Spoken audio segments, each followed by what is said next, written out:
Antes de yo llegar a Quilmes,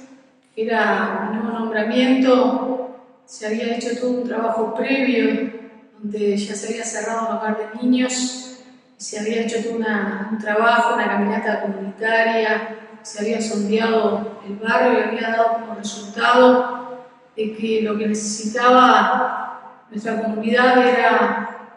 un lugar donde los chicos recrearse, porque tenía mucho tiempo de ocio, mucho tiempo libre y mal usado. Una de las cosas que se detectó también en esa primera instancia es que había muchas drogas en el barrio. Los chicos consumían paco, que es una droga muy nociva, también marihuana. Y lo que se pensó era utilizar nuestro espacio, que había una cancha de fútbol, mucho espacio verde, un espacio grande, una placita, y abrir nuestro lugar para que los niños pudieran venir a nuestro espacio utilizar y comenzar con talleres y distintas actividades para contenerlos y también tener talleres donde pudiéramos explicar a ellos y enseñarles y tener una prevención primaria sobre las adicciones. Todo eso transcurrió, comenzamos a trabajar, a enseñar a los niños sobre valores, les invitamos a abrir nuestro espacio, también a los padres, a darnos a conocer, continuamos con las visitas comunitarias, visitando a las familias, se continuó con las caminatas comunitarias, íbamos con preguntas abiertas, mientras los niños seguían viniendo a nuestro espacio y mientras esto acontecía en simultáneo íbamos conociendo a las familias, a los padres, a los niños y al año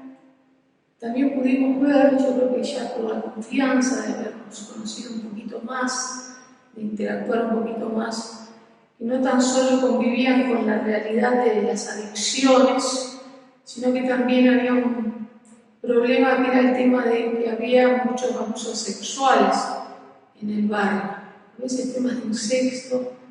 y otras situaciones que se habían vivido. Entonces también trabajamos sobre este otro eje, no solo sobre una prevención primaria de adicciones, sino que también empezamos a trabajar sobre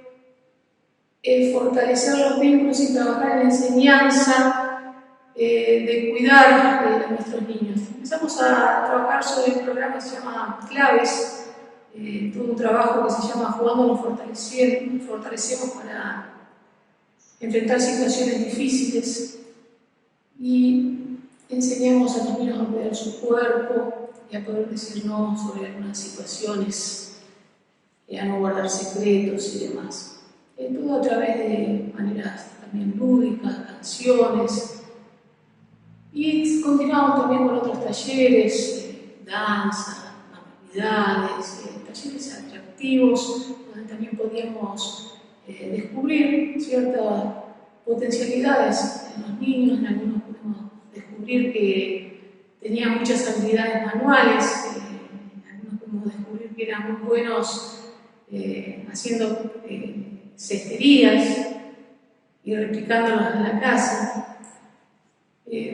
También fue bueno poder interactuar en las reuniones de padres, que ellos venían a nuestro espacio y al transcurrir el tiempo poder tener eventos juntos y poder ver a los niños reunidos también con sus padres en nuestro espacio compartiendo. Y no solo llegó a ser un espacio donde los niños pudieran ser contenidos, sino que también las familias. También era un lugar donde con el tiempo no solo los niños recibían ese tipo de contención, sino que también cada vez que venían recibían estos talleres, las viviendas, pero también recibían contención espiritual.